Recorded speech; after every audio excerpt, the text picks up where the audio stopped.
Hello guys, welcome back to ADV Sancharis. നമുക്ക് പുതിയൊരു വീഡിയോയിലോട്ട് സ്വാഗതം. ഇന്നത്തെ വീഡിയോ വേറൊന്നുമല്ല, ഞാൻ എൻ്റെ വണ്ടിയുടെ ഓയിലൊന്ന് മാറിയിട്ടുണ്ടായിരുന്നു. ഏത് ഓയിൽ ഒഴിക്കുന്നതിന് മുന്നേ ഞാൻ ഇതിൽ വണ്ടിക്കകത്ത് ആദ്യമേ ഏത് ഓയിൽ ആയിരുന്നു എന്ന് പറയാം. അത് ലിക്വിഡ് മോളി ആയിരുന്നു. ലിക്വിഡ് മോളി അത്യാവശ്യം നല്ല സ്മൂത്ത്നെസ് ആയിരുന്നു, നല്ല രസമായിരുന്നു ഓടിക്കാൻ. വണ്ടി ഗിയർ ഷിഫ്റ്റിങ് കാര്യങ്ങളൊക്കെ അത്യാവശ്യം സ്മൂത്തും കാര്യങ്ങളൊക്കെ ആയിരുന്നു. വണ്ടി കണ്ട് അത്യാവശ്യം കൈ കൊടുക്കുമ്പോഴാണെങ്കിൽ വലിയ അരപ്പ് കാര്യങ്ങളൊന്നും വരുത്തൊന്നുമില്ല, നല്ല സ്മൂത്താണ്. ഇങ്ങനെ കയറി പോകുന്നൊരു ഫീൽ നമുക്ക് അറിയാൻ പറ്റുമായിരുന്നു.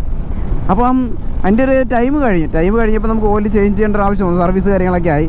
അപ്പം സർവീസ് സെൻറ്ററിലാണ് ഞാൻ സർവീസ് ചെയ്യാറുള്ളത്, ഓയിൽ അവിടെ ചേഞ്ച് ചെയ്യാറില്ല. അപ്പം ഞാനാണെങ്കിൽ ലിക്വിഡ് മോള് തപ്പി ഇറങ്ങിയിട്ട് ലിക്വിഡ് മോള് എനിക്ക് കിട്ടിയില്ല. പിന്നെ ഞാൻ മോട്ടിയൂളാക്കി. മോട്ടിയൂള് ഇതിനകത്ത് കയറ്റി ഒരാഴ്ച ഞാൻ കൊണ്ടു നടന്നു. പക്ഷേ ആദ്യത്തെ 2 ദിവസം നല്ല സ്മൂത്ത്നെസ് ഉണ്ടായിരുന്നെങ്കിലും ലിക്വിഡ് മോളിയുടെ അത്രയും എനിക്കൊരു സ്മൂത്ത്നെസ് ആയിട്ട് തോന്നിയില്ല. അതാണ് സംഭവം, എനിക്കങ്ങോട്ട് ഇഷ്ടപ്പെടില്ല. പിന്നെ ഞാൻ എന്ത് ചെയ്ത്, ലിക്വിഡ് മോളി തന്നെ തപ്പാനായിട്ട് വീണ്ടും ഇറങ്ങി. അപ്പോഴാണ് ഞാൻ മോട്ടോറെക്സ് എന്ന് പറയുന്നൊരു ബ്രാൻഡിനെ പറ്റി അറിയുന്നത്. നമ്മുടെ സ്വിറ്റ്സർലൻഡിൻ്റെ, അതായത് KTMൻ്റെ സ്വന്തം ഓയിലായ മോട്ടോറെക്സ് എന്ന് പറയുന്ന ബ്രാൻഡ്. അത് ഇന്ത്യയിലോട്ട് വന്നിട്ട് ഒരുപാട് നാളൊന്നും ആയിട്ടൊന്നുമില്ല. ഞാൻ ജസ്റ്റ് ഗൂഗിൾ ചെയ്തപ്പോൾ KTMൻ്റെ എഞ്ചിന് പക്ക എന്നാണ് എനിക്ക് അറിയാൻ കഴിഞ്ഞത്. കാരണം മോട്ടോ GP റേസിങ്ങിലൊക്കെ KTMൻ്റെ ബൈക്കുകൾക്കൊക്കെ യൂസ് ചെയ്യുന്ന ഓയിലാണ്, എഞ്ചിൻ ഓയിലാണ്. അങ്ങനെ ആകുമ്പം ഞാൻ അതൊന്നും എടുത്ത് യൂസ് ചെയ്യാനായിട്ട് തീരുമാനിച്ചു. ഞാൻ ഇവിടെ അങ്ങ് ഇല്ലായിരുന്നു, ഞാൻ എറണാകുളത്ത് പോയി. എറണാകുളത്ത് എടപ്പള്ളിയിലുള്ള എന്താണ് LRL മോട്ടോഴ്സ് എന്ന് പറയുന്ന ആ ഒരു ഷോപ്പിലാണ് പോയി. ഷോപ്പ് മാത്രമല്ല, സർവീസ് സെൻ്ററും കൂടിയാണ്. അവിടെ സൂപ്പർ ബൈക്സ് ആയിക്കോട്ടെ, പ്രീമിയം ബൈക്സ് ആയിക്കോട്ടെ, ഒരുപാട് ബൈക്സുകൾ അവിടെ സർവീസ് ചെയ്യുന്നുണ്ട്. അപ്പോൾ അത്രയ്ക്ക് എക്സ്പീരിയൻസ്ഡ് ആയിട്ടുള്ള ആൾക്കാരായിരിക്കുമല്ലോ അവിടെ വർക്കേഴ്സ്. ഞാൻ അവിടെ പോയപ്പോൾ എനിക്ക് അവിടെ ഒരു നമ്മുടെ ഹാർലി ഡേവിഡ്സൻ്റെ 750 കാണാൻ പറ്റി. ഒരു 5-6 നമ്മുടെ BMWൻ്റെ GS3 കാണാൻ പറ്റി. അതേപോലെ കുറേ ഐറ്റംസ് നമുക്ക് കാണാൻ പറ്റി. അപ്പോൾ അങ്ങനെയുള്ള ബൈക്കുകളൊക്കെ പണിയുന്നിടത്ത് നമുക്ക് നമ്മുടെ വണ്ടി വിശ്വസിച്ച് ഏൽപ്പിക്കാനും പറ്റുമല്ലോ. അങ്ങനെ എന്ത് ചെയ്ത് ഞാൻ അവിടെ പോയി അടിച്ചിട്ട് തിരിച്ചിങ്ങോട്ട് വരുമ്പം രാത്രിയായി, 6 മണിയും കണ്ടായി അവിടെ നിന്ന് ഇറങ്ങിയപ്പോൾ. പിന്നെ ഭയങ്കര ബ്ലോക്കായിരുന്നു. എടപ്പള്ളിയിലെ ബ്ലോക്കൊക്കെ അറിയാമല്ലോ. പിന്നെ അരൂരൊക്കെ ഭയങ്കര ബ്ലോക്കാണ്, മറ്റേ ഫ്ലൈ ഓവർ പണിയുന്നതിൻ്റെ ഭയങ്കര ബ്ലോക്ക്. അതുകൊണ്ട് എനിക്ക് വണ്ടി നല്ല സ്മൂത്തായിട്ട് ഒന്ന് ഓടിച്ച് ആ ഒരു എക്സ്പീരിയൻസ് ചെയ്യാൻ പറ്റിയിട്ടില്ല. പിന്നെ ഞാൻ ഇവിടേക്കാണ് വന്നത്. അന്ന് അത്രയും കിലോമീറ്റർ ഓടിച്ചിട്ട് എനിക്ക് ചെറിയ വ്യത്യാസം ഉണ്ടെങ്കിൽ പോലും നമുക്ക് സാറ്റിസ്ഫൈഡ് അല്ലായിരുന്നു അത് എങ്ങനെ ഉണ്ടെന്ന് അറിയാനായിട്ട്. പിന്നെ ഞാൻ വണ്ടി വീട്ടിൽ കൊണ്ട് വെച്ചിട്ട് ഞാൻ ഇവിടേക്കാണ് വന്നത്. ഇവിടേക്കെന്ന് വെച്ചാൽ ധനുഷ്കോടിയിലേക്ക്. ധനുഷ്കോടിയിൽ നിന്ന് റിട്ടേൺ വരുന്ന വഴിക്കാണ് ഞാൻ ഈ വീഡിയോ ചെയ്യുന്നത്. അപ്പം ധനുഷ്കോടിയിലോട്ട് വന്നു. എൻ്റെ മോനെ, വേറെ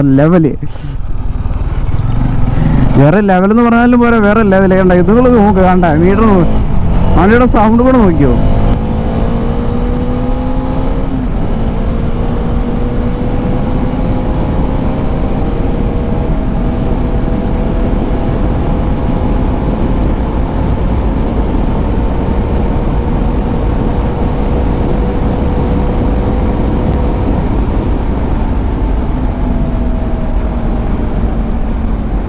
ഓക്കെ, 152 വരെ ഞാൻ കയറ്റി. ഇനിയും വണ്ടി കയറും, അറിയാമല്ലോ.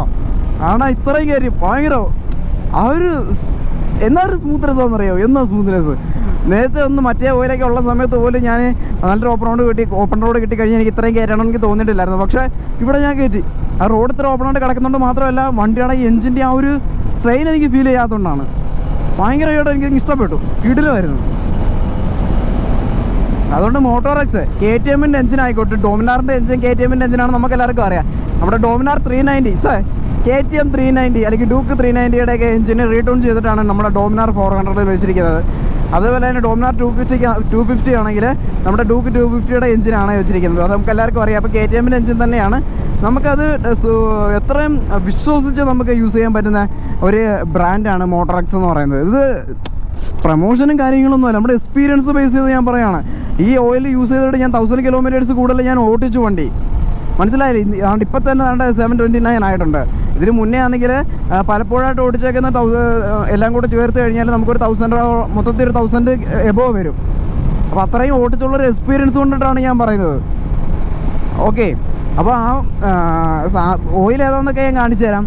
അറിയാൻ വയ്യാത്തവർക്കാണെങ്കിൽ അറിയാലോ. പക്ഷേ റേറ്റ് ഉണ്ടല്ലോ, റേറ്റ് അത്യാവശ്യം നല്ല റേറ്റ് ഉണ്ട്, നല്ല കോസ്റ്റ്ലിയാണ്. 1600 സംതിങ് ആണ് 1 ലിറ്റർ. നമുക്ക് ഡോമിനാറിന് 1.5 1.7 എന്തോ വേണ്ടി വരും.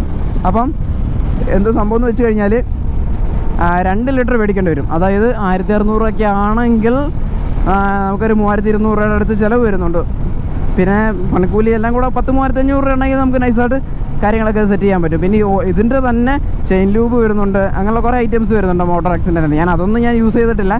ഓയിൽ പക്കാണ്, വിശ്വസിച്ച് മേടിക്കാൻ പറ്റും. KTM-ൻ്റെ എഞ്ചിനുള്ളവർക്ക്, ബാക്കിയുള്ളവർക്ക് മേടിക്കാൻ പറ്റുമോ ഇല്ലയോ എന്ന് എനിക്കറിയത്തില്ല.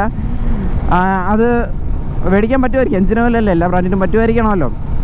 എന്തായാലും KTM-ൻ്റെ എഞ്ചിന് പക്ക, കാരണം KTM-ന് വേണ്ടിയിട്ട് ഉണ്ടാക്കി എടുത്തിട്ടുള്ള ഒരു സാധനമാണത്.